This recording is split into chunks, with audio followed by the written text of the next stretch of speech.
Welcome to SPS Talk, a podcast by and for safety leaders for the Solutions for Patient Safety Network.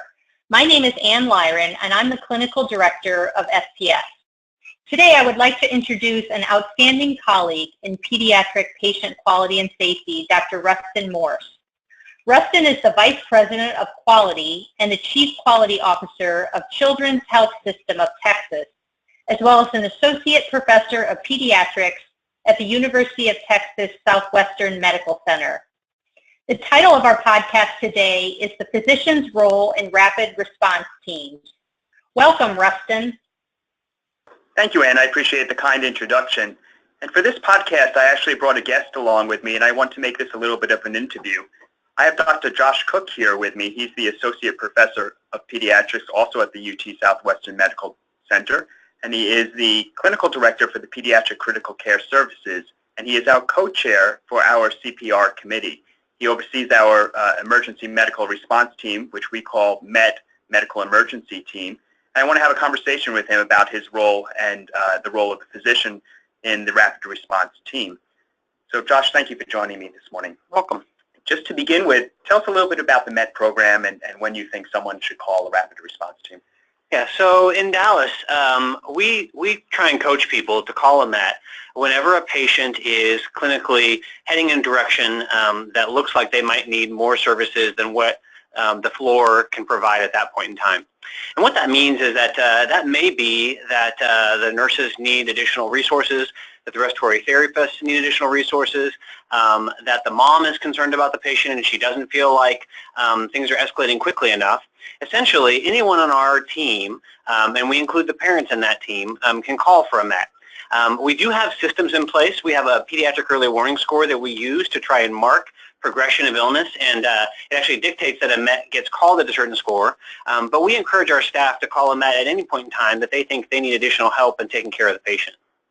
Thank you, Josh. So, sometimes we as physicians take great pride in the care that we provide, and sometimes it can be a little bit hard for our ego if a nurse or a parent or a staff member or another colleague wants to call a rapid response team response for one of our patients.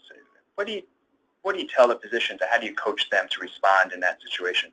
Yeah, this actually occurs pretty frequently at our institution. A lot of times the doctors think they know what's going on and they have a handle on the disease process, but the things that they're asking for, the therapies that they are prescribing, are really outpacing the resources for what the floor can provide. And it's taken it took me a while to realize that was a sticking point, that not every part of the medical care team would need help at the same time. And so when I do, and it's really coaching a lot of the fellows and the residents, and particularly because they have a pride and a certain they don't want to necessarily feel like they're always calling for help, but it's getting them to actually think about the patient as being the center of the interaction and thinking, all right, do all their other team members have the resources that they need to take care of the patient? And so it's not always about their medical decision making, and just because a MET gets called, it doesn't mean that they've done a bad job or that they aren't taking care of the patient properly, and it likely just means that there's additional resources that need to happen, and that doesn't necessarily mean the child has to go to the intensive care unit, but that there may be other places that from the hospital that the hospital can draw on to support that patient's care. That's a good stepping off point for the other side of the equation. You run a very high acuity intensive care unit, and you have fellows and charge nurses going down to respond to these MET calls or rapid response calls. And I imagine sometimes they get to the floor and the patient isn't about to crash and doesn't need ECMO. So how do you ask that your staff modulate their response so that it maintains and supports a positive patient safety culture?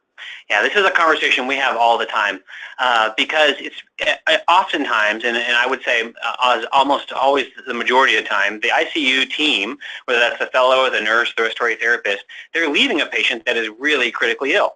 And most times they're going to a patient who is less critically ill than what they just left. The thing I try and get them to realize is that patient is likely the most sick kid on the floor they're going to. And it's all about perspective. And they need to have an open mind, and they need to be understanding that what they're used to doing is taking care of critically ill patients. And just because the patient in front of them is now less sick than the one they just left, doesn't mean that patient doesn't need help. It doesn't mean that they can't be helpful in taking care of that patient. And I tell them at the beginning of their fellowship, and I coach them routinely that This is a tough situation to navigate sometimes. Our ICU fellows and our ICU teams, they're taxed and they're tired, and they sometimes will say things that I really discourage them from saying, as far as well, why should we bring this kid to the unit, or what are we going to do for him that you can't do? I encourage them to be open and accepting, because that really then you don't want to scare the floor team from calling for help when they really need it, and that's a really important thing, and something that I really can't emphasize enough. Yeah, that's a really good point. It really is a matter of perspective. So you have a floor team that isn't necessarily comfortable with the patient, whether it's a parent or a nurse or another provider. You have a physician who's caring for that patient on the floor who either may be in alignment with that decision to call a med or a response team, or may not be. And then you have the ICU coming down that takes care of the sickest patients in the hospital to lend a hand and potentially can put them in a situation where they're making some type of value judgment around the quality of that call. So at the end of the day, when a rapid response team has been called and they see the patient, how do you ensure everyone's on the same page? That's a really good question, and actually we've learned from experience, unfortunately. It's a pretty straightforward interaction when the decision is for the child to go to the intensive care unit. The floor calls for help, the ICU comes, they help, they take the child, and usually most people are on the same page there.